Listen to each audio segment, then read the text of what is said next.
কেবিনেটত আজি আৰু এটা সৰু সিদ্ধান্ত লোৱা হয় আপোনালোকে জানে যে বৃন্দাবনী বস্ত্ৰখন গুৱাহাটীত আনিবৰ বাবে আমি এটা বহল প্ৰয়াস আৰম্ভ কৰিছিলো লেটাৰ অফ ইন্টেন্ট ইতিমধ্যে স্বাক্ষৰ হয় যেতিয়া মই ব্ৰিটিছ মিউজিয়ামলৈ গৈছিলো তাতে মই দেখা পাইছিলো যে পশ্চিমৰ মিউজিয়ামসমূহত বহু আপুৰুগীয়া সম্পদ আছে অসমৰ ভাৰতৰ বিদেশৰ আৰু যেনেকৈ লিওনাৰ্ড দা ভিঞ্চিৰ পৰ্ট্ৰেটৰ পৰা বহুত সম্পত্তি আছে আমি যদি গুৱাহাটীৰ মিউজিয়ামটো এটা ওয়াৰ্ল্ড ক্লাস মিউজিয়াম কৰিব পাৰো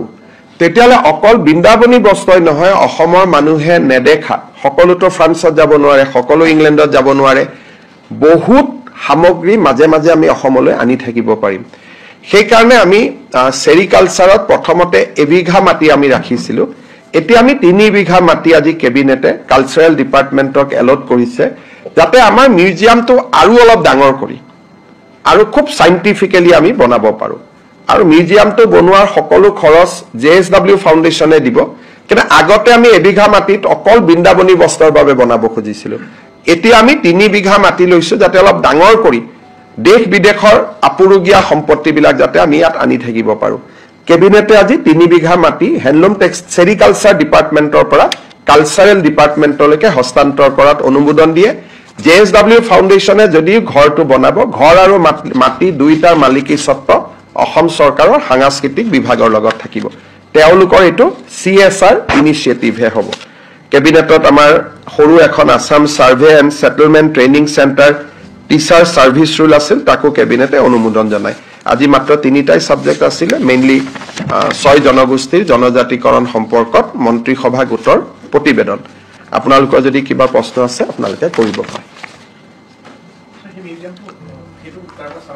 নহয় এইটোতো আমাৰ মিউজিয়াম আমাৰ সম্পত্তি অসমৰ এইটো হল দেশ বিদেশৰ সম্পত্তি এতিয়া আমাৰ অসমত আমি 3টা মিউজিয়াম বনাই আছো লাচিত বৰফুকনৰ যত আমি প্ৰতিমূৰ্তি বনাইছো তাত লগত আমি 2টা মিউজিয়াম বনাইছো যোৰহাটৰ সুকাফা ক্ষেত্ৰত আমি এটা মিউজিয়াম বনাইছো আমবাৰী মিউজিয়ামটো আছে ইয়াত কি আছে অসমৰ সম্পত্তি আছে পাণ্ডুলিপি আহোম সম্ৰাট তাৰ আগৰ ভাস্কৰ বৰ্মা এটো হল অসমৰ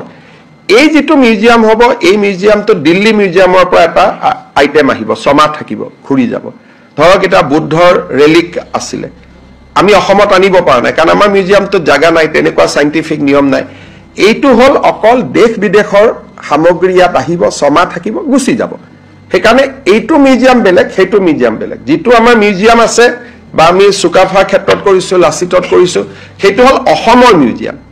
এইটো যেটো মিউজিয়াম হ'ব ইয়াত ফ্ৰান্সৰ পৰা আহিব ৰাছিয়াৰ পৰা আহিব আমেৰিকাৰ পৰা আহিব দিল্লীৰ পৰা আহিব মুম্বাইৰ পৰা আহিব সমাজ থাকিলে আমি চালু আকৌ ঘুৰি গুছি গল এইটো এটা বেলেগ পাৰপাস গতিকে দুইটা ভিন্ন ভিন্ন মিউজিয়াম